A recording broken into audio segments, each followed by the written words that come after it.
It's Cardboard Time, episode number 85, and I'm your host, Arwen Kathke. On today's episode, we have reviews of Botany, The Mirroring of Mary King, and an interview with Nikki Valens. Now, I did get to interview Nikki at PAX Unplugged at the Cephalofair booth, so thanks to them for the opportunity. We were both wearing masks, so if the audio sounds a little bit muffled, that's probably why. We were literally sitting on the floor of the booth in the middle of the show hall doing this interview, so it was quite a bit of fun. And hopefully you'll find it very insightful. Nikki is definitely a leader when it comes to diversity in the board game industry and has been for quite a while. So I thought the interview with them was very insightful. Let's go and talk about the Shelf of Aspiration before we do our review segment, and nothing incoming, but the Shelf of Aspiration is at 146. That is down by 3. So continuing on that trend of not getting above 150, we like that.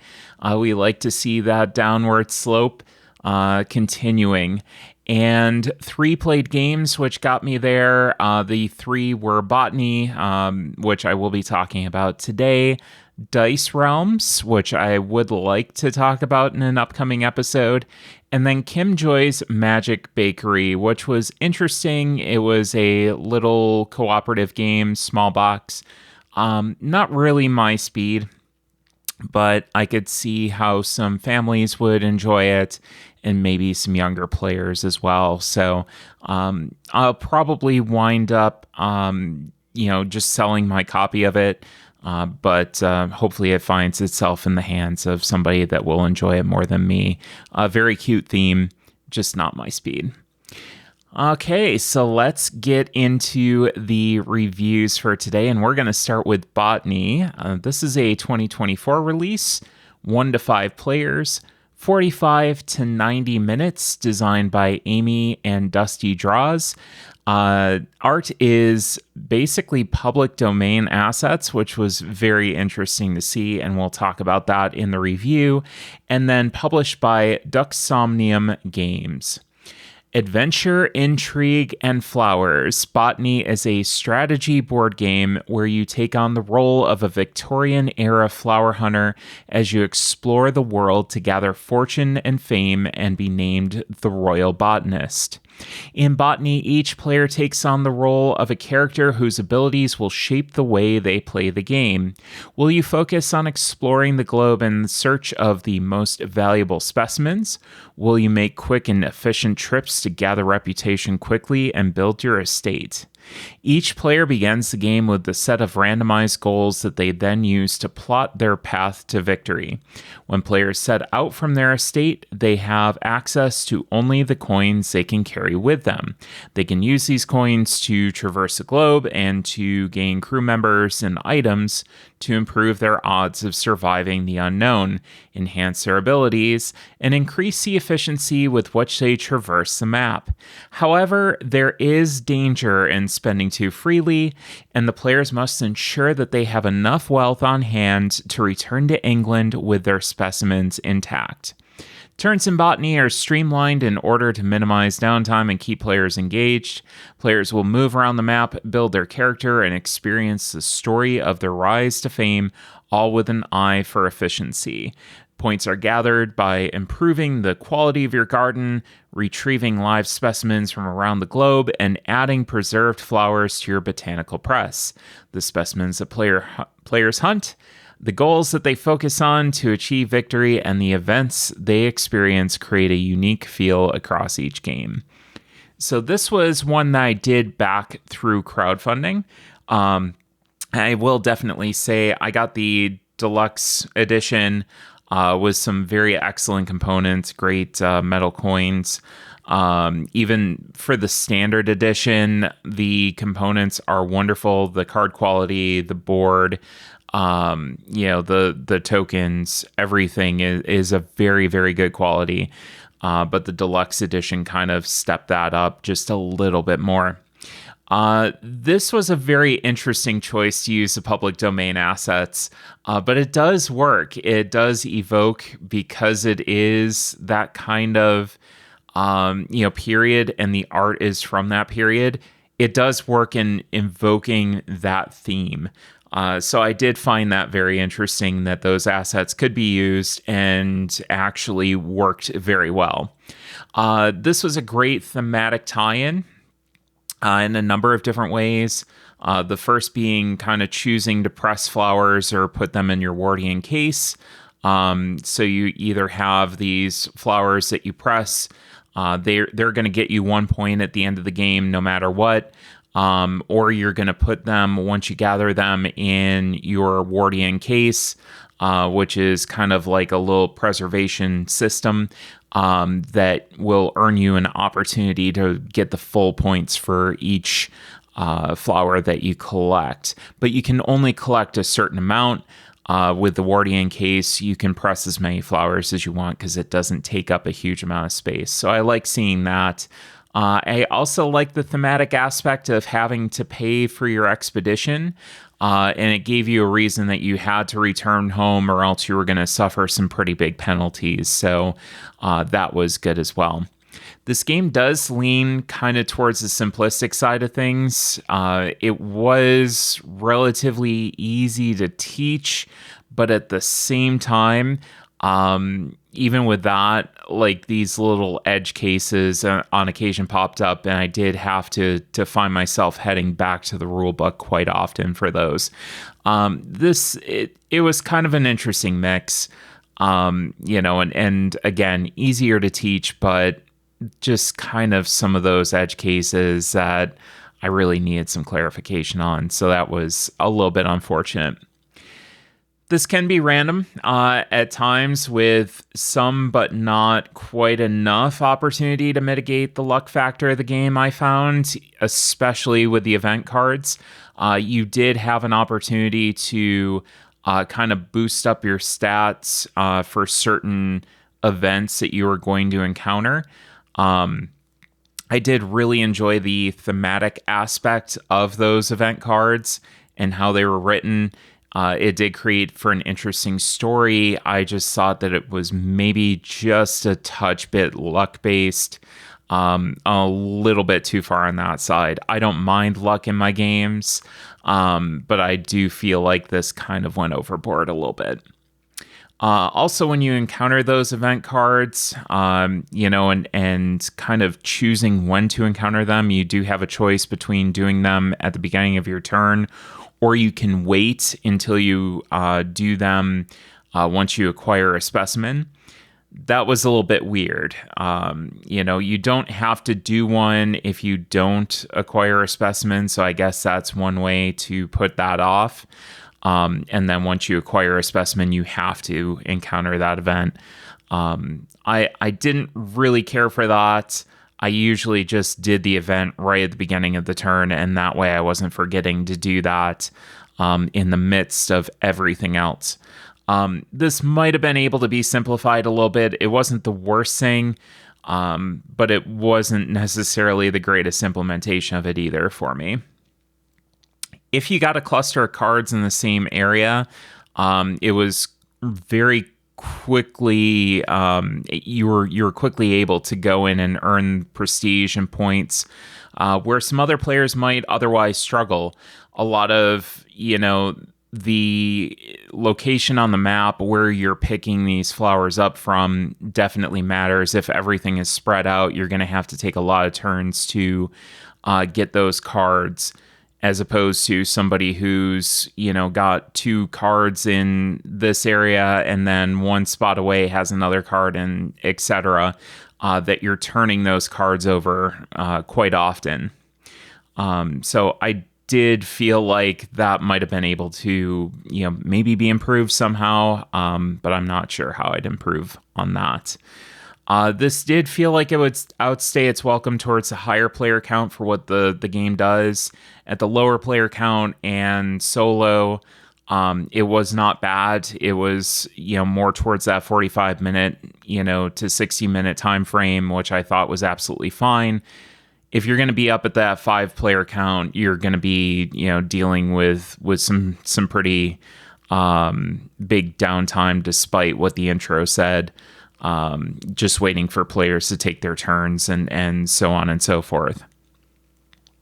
So the solo bot character, I will say, was very smooth. It was very easy to run, easy upkeep, and very straightforward. So that definitely helped. I thought it might have been a little bit too easy. I was able to beat it very easily and pretty handily as well. And then the color vision, solid production also helps with this. Each set of player pawns had a unique shape to the top of them, so I didn't have any issues going into the game with color vision. I was able to navigate that absolutely fine. So a good job to the team on this. So as far as my final thoughts go on Botany, I feel like this actually could have done with both less and more at the same time. I could have done without the event cards, or maybe had them all apply as some did to each player in a round without rolling. That would have reduced randomness. I feel like that might have helped a little bit. I also do feel like the core game was kind of missing something. You have your standard 4 actions to move trope. And maybe that's what the event cards were trying to do, was trying to spice that up a little bit and make that a little bit different. I just didn't feel like the combo really hit for me all that well as far as what you were doing in the game. I did like the theme. I thought that the theme was definitely interesting and different. Going around the world and trying to collect these flowers was pretty cool. I really wanted this one to be a little bit better than it was, especially given the production value and some very solid thematic elements. So this one's going to go on to the one more play and decide shelf. I do need one more play of it just to determine if this is going to stay in my collection or not.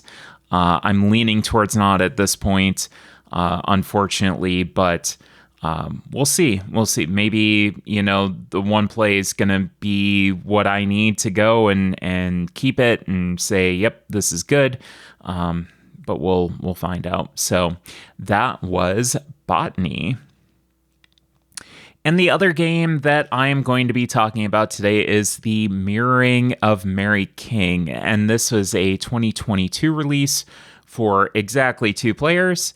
Plays in 20 to 45 minutes, designed by Jenna Felly. The art is by Naomi Robinson and published by Devious Weasel Games. The Mirroring of Mary King is a 2-player game in which one person is a mortal contemporary woman named Mary King, and the other player is the ghost of Mary's long-dead ancestor, a 17th century Scottish merchant burgess of the same name. While on a week's holiday in Edinburgh, Mary visits Mary King's close, where her presence attracts the spirit of her long-dead ancestor, now a hungry ghost that wants to live again in Mary's body. The 2 Marys engage in battle for control of the living Mary's mortal body. Players use control cards and power cards to exert their influence on Mary King's psyche, represented by 12 tiles arranged in a 4x3 grid. These tiles are flipped back and forth throughout the game as the players gain and lose control over them.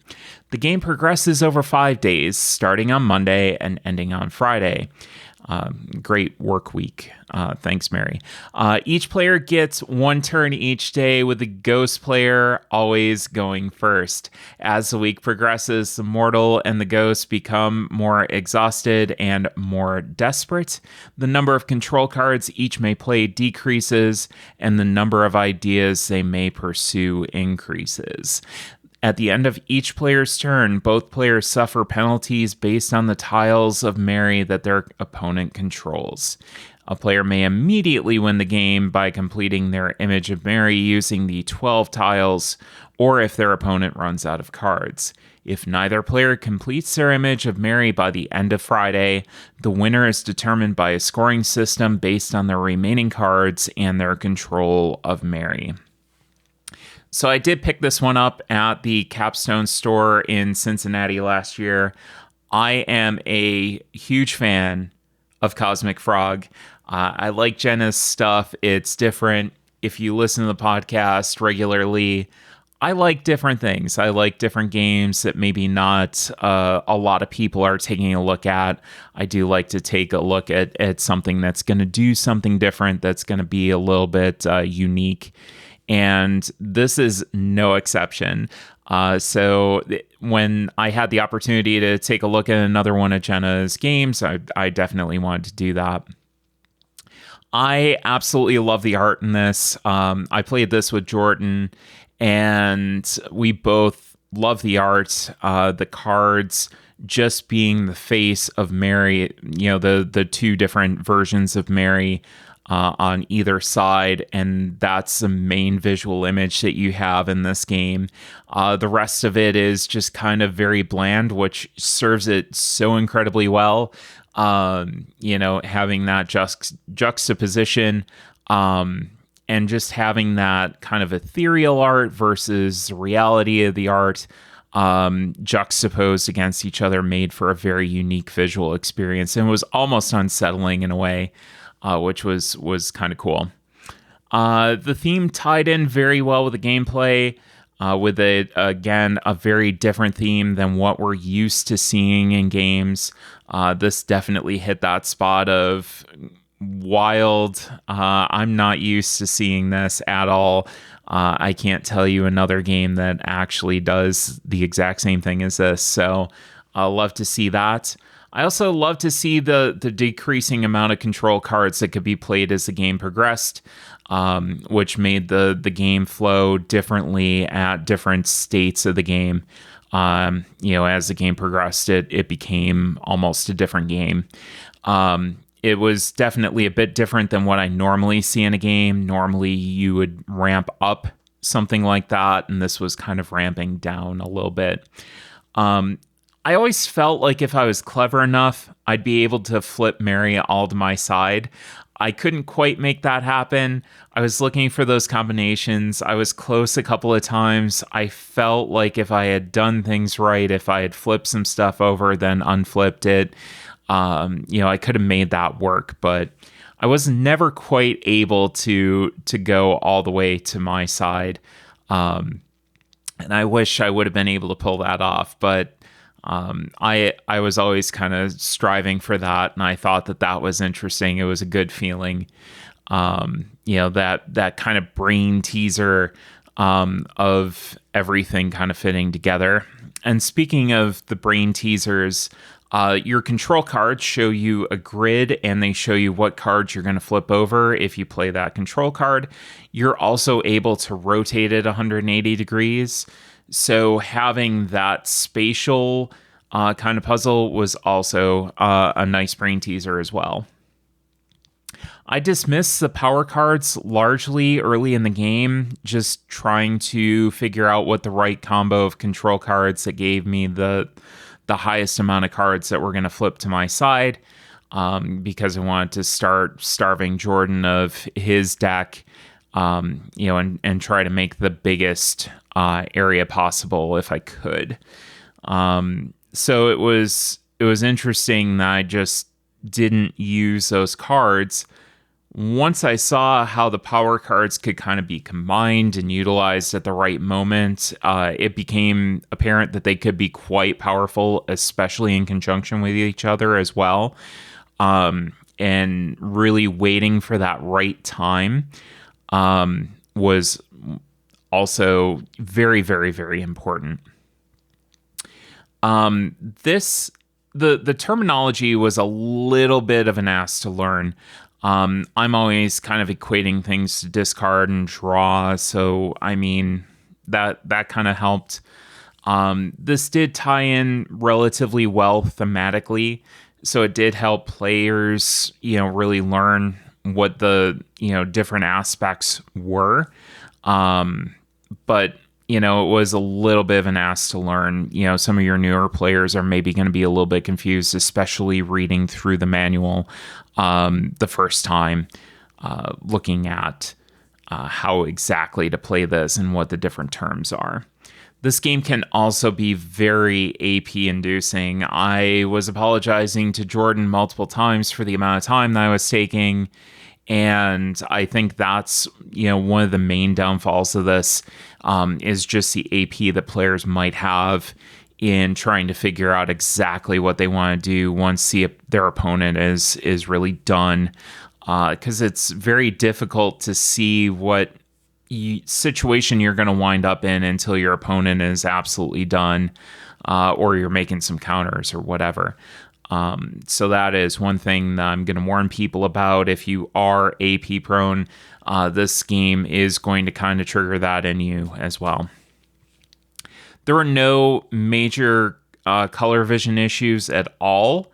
So kind of flipping everything over, everything made sense. The art design was such that it made it a natural fit, that I didn't have any problems with it at all. And then the control cards and that were absolutely fine as well. So that was good too. So for my final thoughts, this was a great 2-player tug-of-war control game that Jenna put out. Once again, I love a large experience in a small box. It's always going to appeal to me. I'm always going to be interested to at least try something.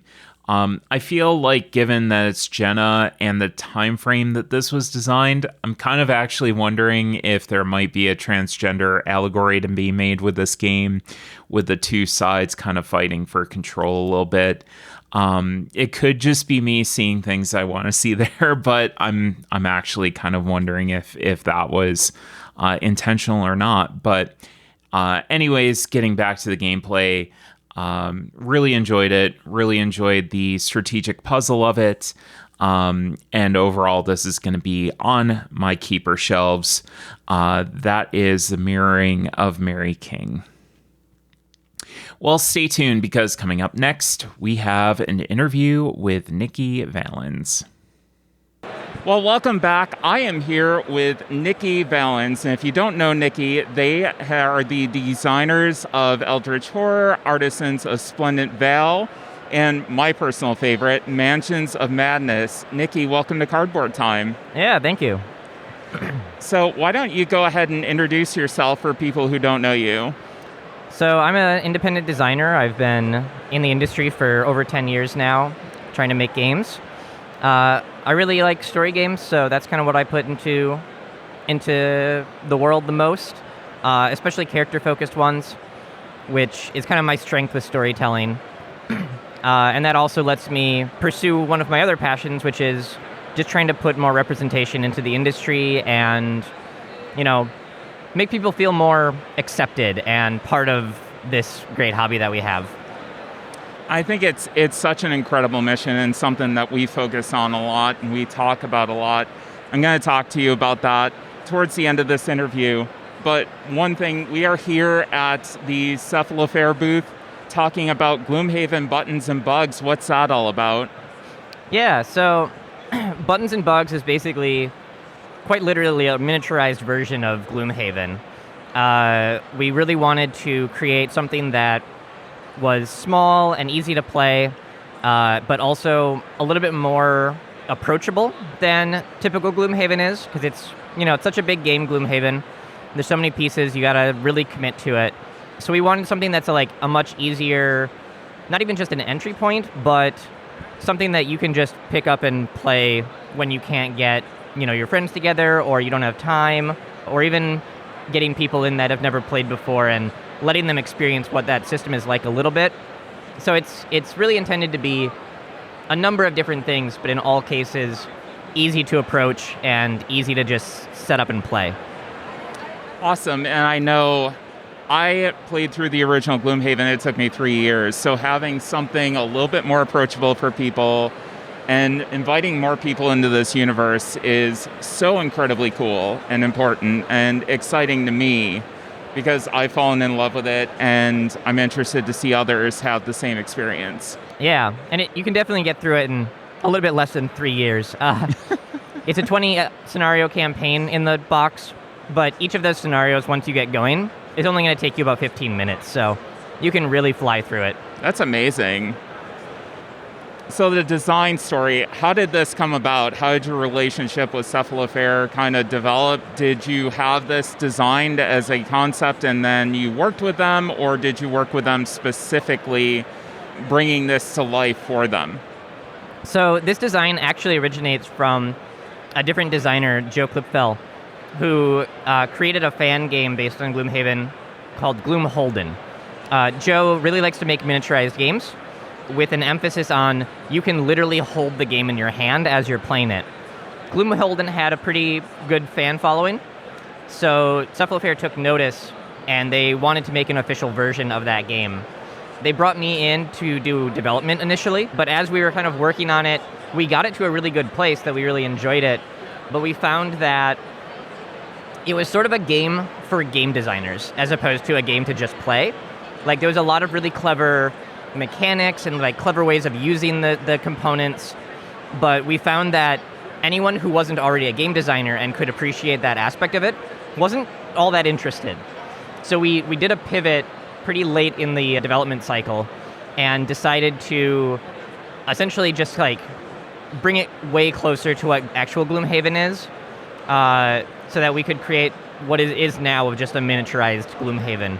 So there's still a bunch of those mechanics like kind of held in from Gloomholden. For instance, the ability cards are double-sided now, and there's a few other things that really help to streamline the complexity of the game itself. But yeah, so it actually started as a completely different game, and it became what it is now. I think it's... Yeah, it was a really neat game to work on, especially. So I'm glad that we got to work on it. I'm a little sad that it's not going to like see actual print as that version of it, but what we ended up with is definitely a much more popular and more accessible version. We'd love to see that. So we talked a little bit at the top about representation in the industry. It's one of your passions. You started in the industry in 2011. Mm-hmm. How has the space evolved from, since then to now? Because I know that I've seen incredible changes even in the past couple of years. I would love to hear about your perspective being in the industry all the way back to that time until now. What have you seen?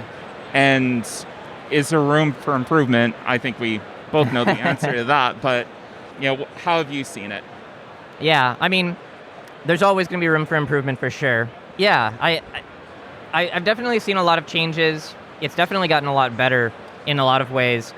One of the ways that honestly occurs to me the most is that we're more visible now than we used to be. Queer and trans people and just anyone who's not your typical, cishet white designer person.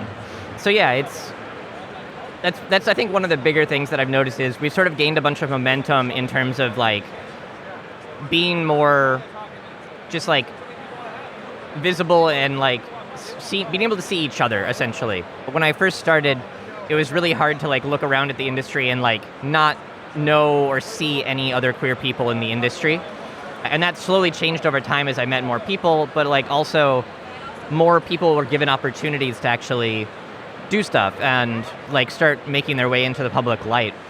And I don't want to, claim any like, yeah, I helped do that. But like in some ways, having people out there who are, trying to be more just like as visible as possible, which is something that I do a little bit, it does help other people, which is really great. I know there are a number of designers that have actually come up to me at either cons or in private or for whatever, wherever, and just been like, oh, being able to see that you were making games, like let me feel comfortable coming out as trans, or made me feel like I could also design games, which is really the whole reason that I'm even bothering to put any of my personal information out there to begin with. Yeah. Is that it helps other people see that like, oh, we can be here and we can be part of this space in this industry and get to exist here, both as designers and as players. And I think that representation is so incredibly important because, like you said, people go, they see that presence, they see somebody that is either like them or, they're thinking about transitioning, they're still in the closet, and they're like, okay, this is actually a thing that I can do. And I think it's so incredibly important to have that out there. And yeah, you have definitely done a lot of that work for inclusion in the space. Whether you like to admit it or not, you definitely have. Well, that's good.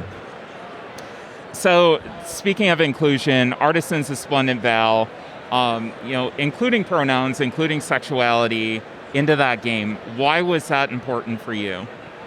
So Artisans of Splendid Vale, when I realized what I wanted to do with that game was to create almost a pseudo RPG experience where the characters you're playing in it are just really pivotal to the story. It's really a story about those 4 characters and not so much even about what they get up to during the campaign. So there's plenty of other things that are happening, but there's always that really big focus on them and how they approach these challenges, and not just the scenarios that you're playing, the adventures you're going on, but what you do in your free time with your family or your partner or with each other. All of that was always the focus from the very beginning, about those friendships and those relationships that they have. So as soon as I kind of realized that, I was like, oh, I have a great opportunity here, which doesn't come easily to board games, which is creating actual very in-depth backgrounds and personalities for these characters that you get to see as a player. You get to actually see those characters as they are, and you get to incorporate yourself into role-playing those characters. So doing that, I was like, well, I know I have to, go as hard as I can with this. And I basically set a rule for myself right at the beginning before I had even figured out who the characters were of all right, what if there's no white characters in this? What if none of these characters are straight? What if none of these characters are cisgender? Where can I go from there? And just really diving into thinking about different groups of people that I've never even seen in a game before and trying to represent those people.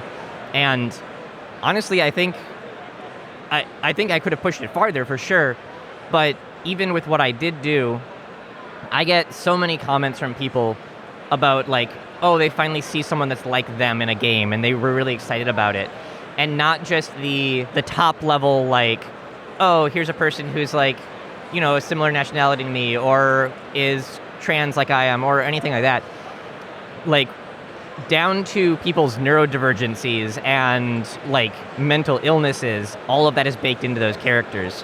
So some of the big ones that I get the most response from is actually the anxiety and ADHD traits, and one of the characters has a recurring depression slump that they fall into, and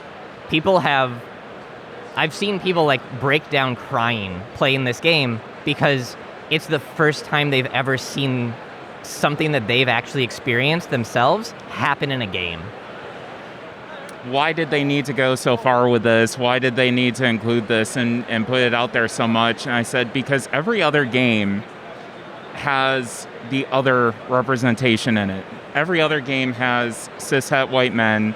Absolutely. And that's been the standard. So to have that perspective of somebody different and for people to complain about it, I find it hysterical, to be honest. And I do see those comments and I do read all of that.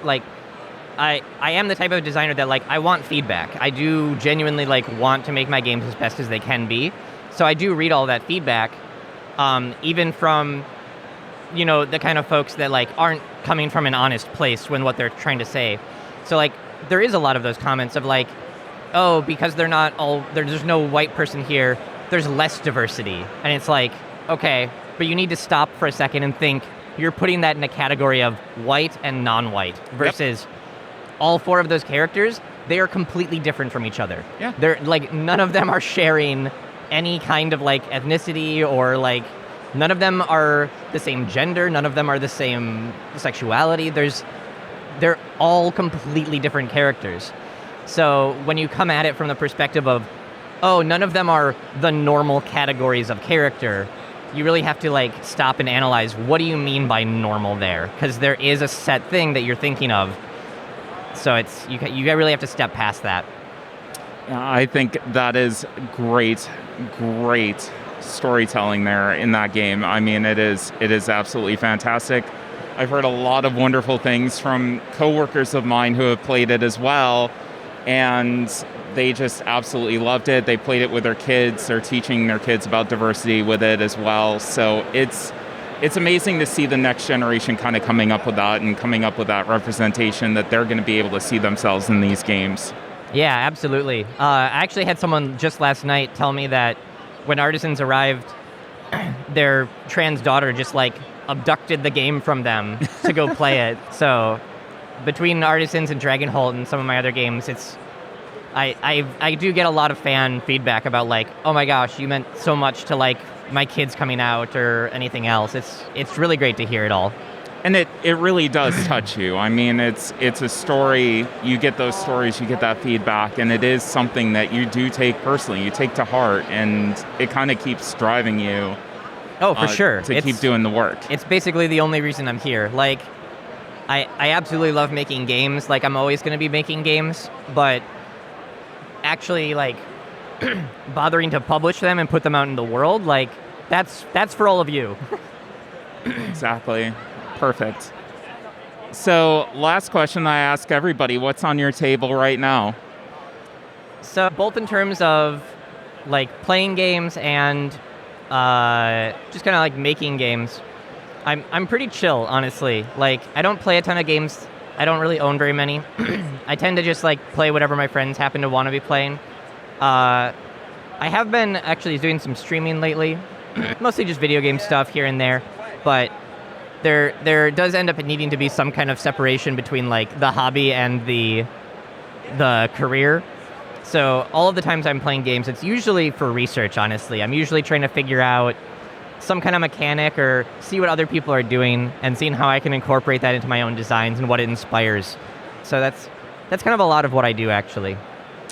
That's amazing. Well, Nikki, thank you so much for taking the time to talk with us today.